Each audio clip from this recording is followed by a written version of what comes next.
Bonjour, bienvenue à la 5e retraite, 8e entretien, 8e partie. L'icône qui nous accompagne, c'est toujours Jésus, avec Jean qui écoute son cœur, qui va directement avec le thème du discernement. Euh, tout discernement doit passer par le cœur de Dieu. Sinon, je ne sais pas sur quoi on baserait le discernement, à part ça. C'est d'être à l'écoute de l'amour de Dieu en nous, dans les autres, d'observer l'amour de Dieu dans les gestes, de l'écouter dans les paroles et de faire silence pour l'entendre dans notre pensée. Alors, le discernement, c'est vraiment intéressant. Selon moi, c'est la pierre d'assise de toute foi, si on veut bien avancer. Sinon, on peut perdre beaucoup de temps dans un domaine ou dans un autre, mais sans le discernement, on a toujours l'impression qu'on n'y arrive pas. Avec le discernement, on peut y arriver. On peut arriver à savoir que Dieu est amour et qu'il nous aime et d'accueillir cet amour-là. Le discernement est aussi en lien direct avec la prudence. La prudence, c'est de bien analyser, de bien observer, savoir ce qui est vrai du faux, le bien du mal. Donc, on demeure toujours dans la même idée, savoir éviter les pièges, et quand on envoie les donner au Seigneur, puis permettre à l'amour de Dieu de passer de notre cœur au cœur des autres. Alors, c'est ce que Paul y fait, il exhorte à la prudence. C'est pour que nous soyons libres que le Christ nous a libérés. Alors, tenez bon, ne vous mettez pas de nouveau sous le joug de l'esclavage. Paul aux Galates, chapitre 5, verset 1. Avec Jésus, nous sommes libres et trop souvent, nous ne pouvons pas savoir à quel point nous sommes libres sans nous éloigner de Jésus à nouveau. Pensons-y, nous n'avons pas le loisir de nous éloigner de Jésus, car nous savons que nous éloigner de lui, c'est un mal et un danger en soi. Avec Jésus, nous sommes libres, mais lorsqu'on s'éloigne, nous perdons notre liberté et notre jugement devient faussé. Parfois, les membres de l'Église ne savent pas à quel point c'est un risque de s'éloigner de la pratique de la foi et de s'éloigner de Jésus, spécialement l'Eucharistie. Paul nous invite donc à demeurer libres avec Jésus. Gardons la parole vivante, amour de Dieu dans notre vie. Elle est vivante, la parole de Dieu, énergique et plus coupante qu'une épée à deux tranchants. Elle va jusqu'au point de partage de l'âme et de l'esprit, des jointures et des moelles. Elle juge des intentions et des pensées du cœur. Hébreux, chapitre 4, verset 12. Si la parole pénètre les pensées de notre cœur, c'est seulement pour y déposer l'amour qui éradique le mal. Dieu n'entre jamais dans notre cœur pour nous faire du mal, mais pour enlever le mal.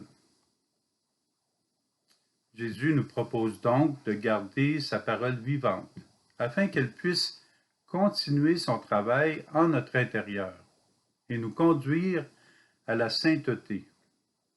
La parole veut habiter notre cœur et notre âme pour nous purifier. La parole veut habiter notre cœur et notre âme pour nous purifier. Lorsque nous sommes ballottés par les vents ou par des personnes qui nous poussent à douter de notre foi, recueillons-nous, arrêtons-nous. C'est vital d'arrêter, de revenir au présent et de revérifier dans notre vie ce qui ne va pas. On peut se poser la question, sommes-nous responsables de notre foi avec Jésus? Ça nous rappelle la réponse de Caïn à Dieu. Suis-je responsable de mon frère?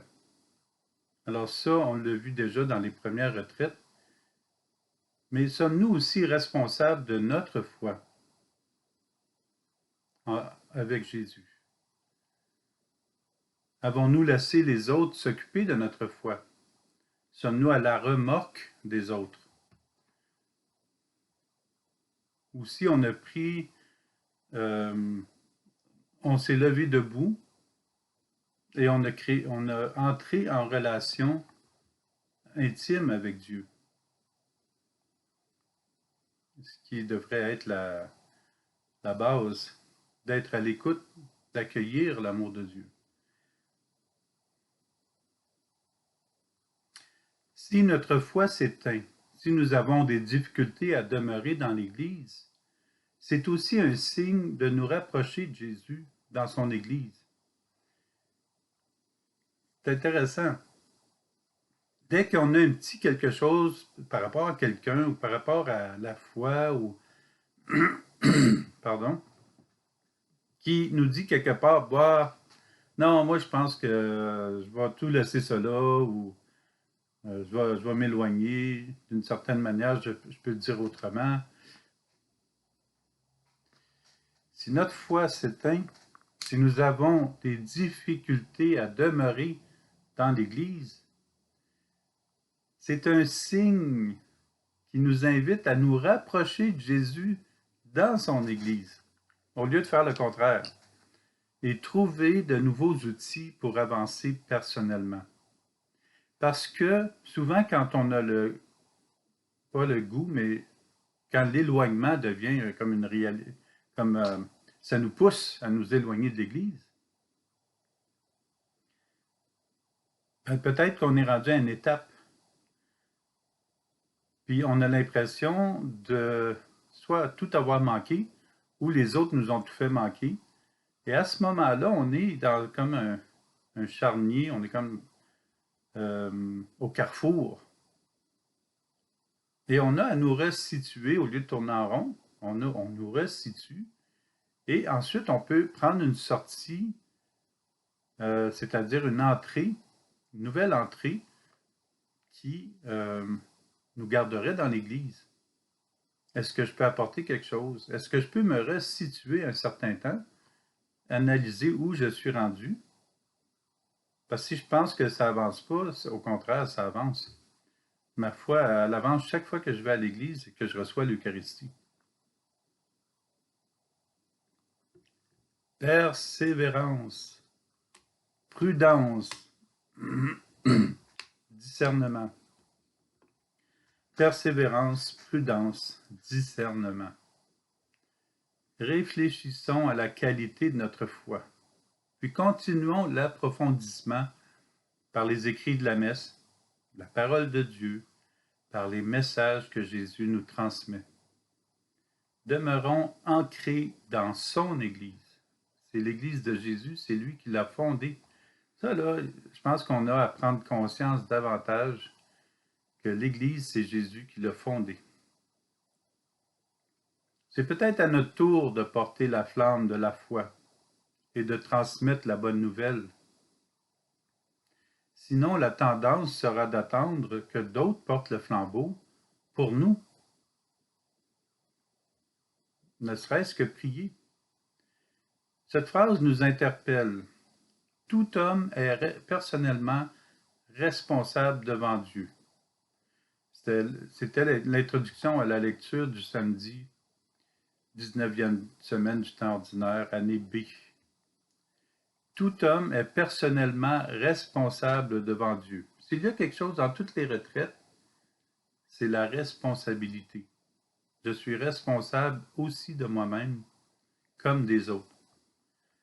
Je suis responsable de continuer à avancer et me laisser aimer de Dieu, ou reculer et ne pas permettre à Dieu de m'aimer. Et voilà, nous avons la responsabilité de notre foi. Nous sommes invités à nous placer devant l'amour de Dieu et nous demander si nous devenons de plus en plus fidèles à son image. Arrêtons-nous régulièrement, observons-nous pour trouver des failles dans nos pensées, nos paroles, nos gestes, et demandons à l'Esprit de nous aider à les corriger. Examinons si ce que nous offrons est beau, bien, réel et vrai, ou si nous proposons le contraire. L'Église est comme ci, l'Église est comme ça, les personnes dans l'Église sont comme ci, sont comme ça, la liturgie devrait être comme ci ou comme ça. Redécouvrons notre Église, redécouvrons la liturgie, redécouvrons la beauté de Dieu dans les autres et en nous. La beauté de Dieu dans son message. Acclamons, Père, Seigneur du ciel et de la terre, je proclame ta louange. Ce que tu as caché aux sages et aux savants, tu l'as révélé aux tout petits. Matthieu, chapitre 11, verset 25. Les tout petits ne se cassent pas la tête. Les tout petits n'entrent pas dans le jeu de dénigrer, de tout voir négatif. Les tout petits placent leur confiance en Jésus.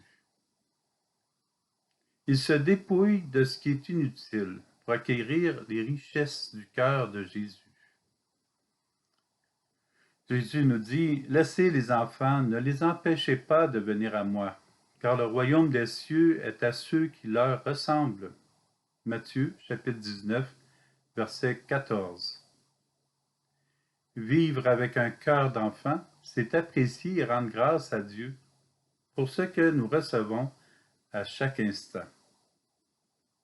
C'est revenir au présent et abandonner au Seigneur ce qui nous retient captifs du passé ou du futur. Bon, ce qui nous rend captifs et ce qui nous retient captifs. Revenons au présent, abandonnons au Seigneur ce qui nous retient captifs du passé ou du futur.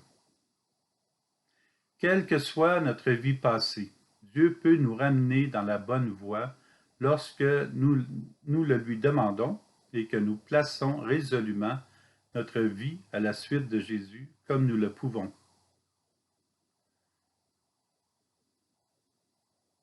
Cherchons de tout cœur et avec amour les paroles du Fils qui nous font grandir dans la foi. Demandons à Jésus ce qu'il veut que nous fassions et comment il veut que nous soyons.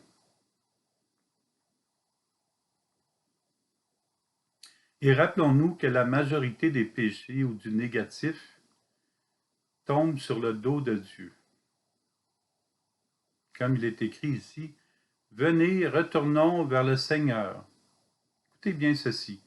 Il a blessé, mais il nous guérira. Il a frappé, mais il nous soignera. Oh! Osée, chapitre 6, verset 1. Dieu a blessé, Dieu a frappé. Ajustons nos lunettes, s'il le faut. Avec nos nouvelles lunettes, nous savons que Dieu ne peut pas blesser ni frapper personne. Jésus prend déjà tous les péchés du monde sur lui. Nous semblons inconscients que les péchés que nous commettons retombent sur son dos. Puis nous pensons que le Seigneur nous permet de pécher. Comme il est écrit dans le livre d'Osée, ils placent sur Dieu la cause de leur malheur. Ils se détournent de Dieu, comme nous nous éloignons d'une ville, puis nous ne voyons plus la ville. Après, nous disons qu'elle a disparu, qu'il n'y a pas de ville, qu'elle n'existe pas. Nous disons aussi que Dieu n'est plus là, il ne nous aime plus, et il nous donne des épreuves. Quand on est rendu là, c'est signe qu'on est dû pour avancer. Nous nous détournons de son amour et nous croyons qu'il est disparu.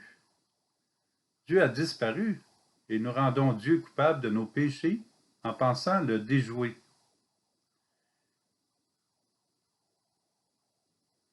Nous pouvons comprendre maintenant pourquoi Jésus a été crucifié et pourquoi nous le crucifions encore en déposant nos péchés sur son dos, tout en demeurant éloignés de lui.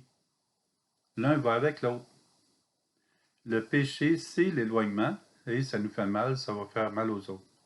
Dieu, nous, dès qu'on s'éloigne de Dieu, de son amour, c'est le péché. Et les autres vont nous faire mal, et nous allons faire mal. Devenons responsables de ce que nous pensons et disons de Dieu. La beauté de Dieu se révèle aussi dans la Bible. Après 2 jours, il nous rendra la vie, nous relèvera le 3e jour. Alors nous vivrons devant sa face. Efforçons-nous de connaître le Seigneur. Son lever est aussi sûr que l'aurore. Il nous viendra comme la pluie, l'ondée qui arrose la terre. Osée, chapitre 6, versets 2 à 3. On voit bien dans ce passage la résurrection, Marie-Madeleine, le jour nouveau, nous relèvera le 3e jour. Ce passage raconte la véritable nature de Dieu. Son lever, sa venue, est aussi sûr que l'aurore. Il nous viendra comme la pluie, l'ondée qui arrose la terre. Efforçons-nous de connaître le Seigneur. Prenons le temps de bien observer qui nous sommes réellement. Observons notre cœur et demandons-nous si nous suivons Jésus réellement. Est-ce que nous suivons réellement Jésus dans son Église? Observons autour de nous, en nous, et aussi les nouvelles. Combien les effets du péché sont la cause du mal dans l'humanité. Le péché détruit la relation entre les personnes et il nous sépare de l'amour de Dieu. Daniel le dit clairement. Finalement, on arrive encore à savoir qu'à un moment donné, une personne peut se retourner et dire « Nous avons péché, nous avons commis l'iniquité, nous avons fait le mal, nous avons été rebelles, nous nous sommes détournés de tes commandements et de tes ordonnances. » Daniel, chapitre 9, verset 5. Oui, nous pouvons être honteux, mais sortons de cet état. Reconnaissons que nous sommes pécheurs. Le sentiment de honte est le moment idéal pour revenir à Dieu, et non pas nous taper sa tête. Le sentiment de honte doit être un signal qui veut dire prendre le temps, observer ce que nous faisons de mal, nous convertir, discerner, prendre notre responsabilité, nous convertir et marcher à nouveau sous la lumière de Dieu. Reconnaissons notre péché et remettons-le non pas sur Dieu, mais à Dieu. La différence est frappante. Ne remettons pas le péché sur Dieu, mais remettons-lui à Dieu. Il a les bras et le cœur ouverts, comme nous voyons sur l'icône. Parfois, des personnes nous interpellent à nous améliorer. Devenons de meilleures personnes. Écoutons Jésus à nouveau avec notre cœur. Revenons à de bonnes intentions. Jérusalem, le peuple, dit « Le Seigneur m'a abandonné, mon Seigneur m'a oublié. » Isaïe, chapitre 49, verset 14. La tentation est grande de penser et de dire que Dieu n'est plus là pour nous, qu'il a fermé les yeux sur notre misère, sur notre souffrance. Mais est-ce que nous pouvons dire que Dieu peut s'être éloigné de nous? Dieu qui est dans notre cœur, il se serait fermé à toute possibilité de nous aider, d'être présent avec nous, qu'il aurait abandonné Jérusalem et nous aussi. D'un côté, Dieu ne semble pas nous écouter, de l'autre, Satan s'amuse à nos dépens, à venir brouiller notre existence juste pour nous éloigner de Dieu. Intéressant, mais il serait peut-être bien de creuser notre réflexion. Qui est responsable de choisir entre l'amour de Dieu et le mal? Adam et Ève, c'est-à-dire les autres, le diable, Dieu ou nous? Nous nous sommes habitués à remettre sur leur dos nos malheurs et nos souffrances. En même temps, nous remettons notre choix, notre liberté, notre responsabilité dans la valise des autres. Satan, c'est l'absolu contraire de l'amour de Dieu, donc c'est le mal. Satan est à la limite de l'éloignement absolu de l'amour de Dieu. Nous sommes situés quelque part entre les deux, entre la réalité de Dieu et le néant, le vide de Satan. Sur une règle graduée, où sommes-nous situés entre Dieu et le mal? Où est notre position? Puis de quel côté avançons-nous? De quel côté voulons-nous avancer? Jésus nous dit, nul ne peut servir deux maîtres, ou bien il haïra l'un et aimera l'autre, ou bien il s'attachera à l'un et méprisera l'autre. Matthieu, chapitre 6, verset 24.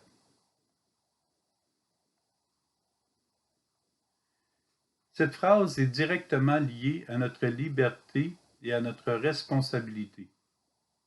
Jésus ne dit pas que c'est la faute de Dieu ou du diable.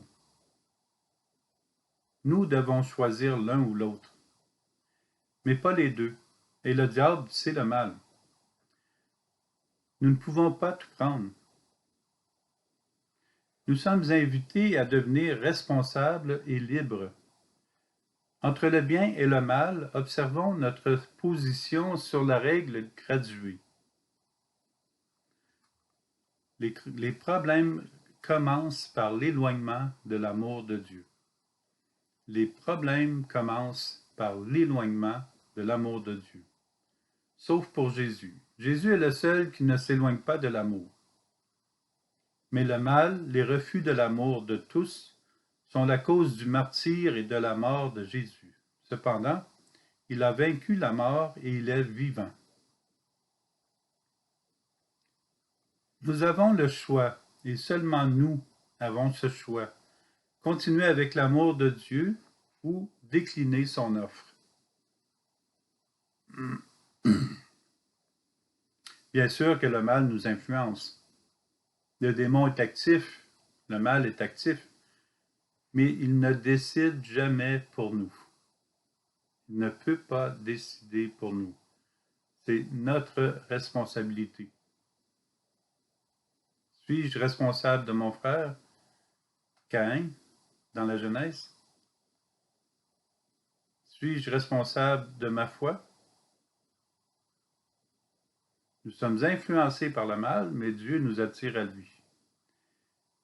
Si tous dans le monde étaient responsables, peu de personnes s'éloigneraient de l'amour de Dieu, et son amour régnerait sur la terre comme une douceur infinie. Gloire à Dieu pour son amour. Jésus enseigne. Plus les personnes vont lire la Bible, plus elles vont connaître des moyens pour améliorer leur vie avec discernement. Les exemples que Jésus nous transmet sont très simples. Il dit, un aveugle peut-il guider un autre aveugle? Ne vont-ils pas tomber tous les deux dans un trou? Luc chapitre 6, verset 39. Bon, c'est sûr que c'est un texte qui date de 2000 ans. Jésus nous invite à être prudents lorsque nous sommes devant notre choix. Si nous voulons avancer dans la foi, trouvons une personne dans l'Église qui a les compétences pour bien nous guider. Nous augmentons alors les chances de vivre dans la quiétude et la paix en Jésus. Jésus ajoute, le disciple n'est-il pas au-dessus du maître? Mais une fois bien formé, chacun sera comme son maître. Luc chapitre 6, verset 40. Jésus est le maître, c'est indéniable. Le disciple acquiert de la connaissance. Et entre nous, nous sommes au service les uns des autres. Jésus souhaite que nous soyons informés pour grandir dans la foi. Jésus entre dans le cœur de la discussion. Qu'as-tu à regarder la paille dans l'œil de ton frère alors que la poutre qui est dans ton œil à toi, tu ne la remarques pas? Luc chapitre 6, verset 41. Aujourd'hui, il semble que nous vivons l'opposé de ces paroles. Souvent, lorsque nous voyons quelqu'un faire quelque chose de mal, nous sommes tentés de faire semblable. Nous entendons des expressions comme celle-ci. C'est affreux, c'est épouvantable. Wow, essayons-le. Hein? Ça se contredit. C'est affreux, mais essayons-le. Pourquoi nous n'aurions pas le droit de faire comme eux? Ils ont le droit de le faire, pourquoi pas nous? Parce que nous avons la responsabilité de faire mieux. Non pas d'essayer quelque chose simplement parce que les autres le font, surtout lorsque c'est mal. La parole de Jésus demeure. Efforçons-nous de travailler nos travers et prions pour les personnes qui ont des manquements, comme nous. Peu importe la manière dont nous tordons la réalité, le mal est mal et le bien est bien. Nous avons à choisir jour après jour ce qui sera à réaliser avec les meilleures intentions. Discernement, responsabilité. Offrons l'amour de Dieu à l'humanité.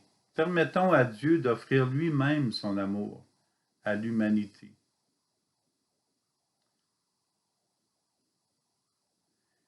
Cette prochaine phrase est une reconnaissance à l'amour, à Dieu, amour, et un rappel que nous pouvons pécher facilement en nous éloignant des commandements. Revisitons-la. Nous avons péché. Nous avons commis l'iniquité. Nous avons fait le mal. Nous avons été rebelles. Nous nous sommes détournés de tes commandements et de tes ordonnances. Daniel, chapitre 9, verset 5. Nous avons péché. Souvent, dans le monde, nous entendons dire que l'Église parle constamment du péché. N'est-ce pas la raison pour laquelle Jésus a pris chair dans notre histoire? Justement, il est venu pour nous sauver du péché. Et si l'Église en parle, c'est bien parce que le péché enlaidit le monde. Si nous disons que Jésus nous sauve du péché et que cela nous permet de pécher à outrance, nous ne permettons pas à Jésus de nous élever au-dessus du mal. Réalisons notre part si nous voulons en sortir vainqueurs. Accueillons l'amour. Permettons-lui de nous rapprocher de lui. Le point central dans le passage de Daniel, c'est que des personnes avouent qu'ils ont péché contre Dieu. Et c'est là que c'est important. La contrition de leur cœur et le fait d'avoir avoué leur péché est déjà un début de guérison. Nous sommes pécheurs.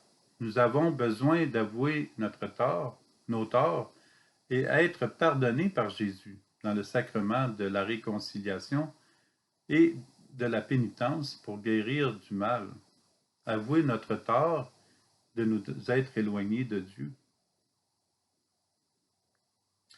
Revenir à l'amour par les ordonnances, par les commandements, les recommandations de Dieu est pour nous le meilleur moyen de devenir saints et saintes. Jésus nous dit, « Soyez miséricordieux comme votre Père est miséricordieux. Ne jugez pas, ne condamnez pas, pardonnez. » Nous en connaissons aussi d'autres moyens. Luc chapitre 6, verset 36-37. Alors, le discernement, continuons à méditer sur ça jusqu'à demain matin. Aujourd'hui, on est jeudi après-midi, le 8e entretien aujourd'hui. Demain, c'est le 9e et le dernier de la 5e retraite. Alors, continuons à méditer. Je dirais que c'est vraiment le point central de toute la foi, de savoir reconnaître ce qui est de Dieu de ce qui ne l'est pas. savoir le reconnaître en nous et en les autres. Quand nous le voyons en nous ou dans les autres, on le remet tout de suite au Seigneur pour ne pas rester là-dedans. Dès qu'on reste plus que 2 fois dans une idée qui est négative ou mal, on est en train de se conditionner à ça. Alors, on le remet le plus tôt possible au Seigneur et on se laisse aimer. On permet à l'amour de Dieu de circuler de notre cœur au cœur des autres. Alors, sur ce, au revoir.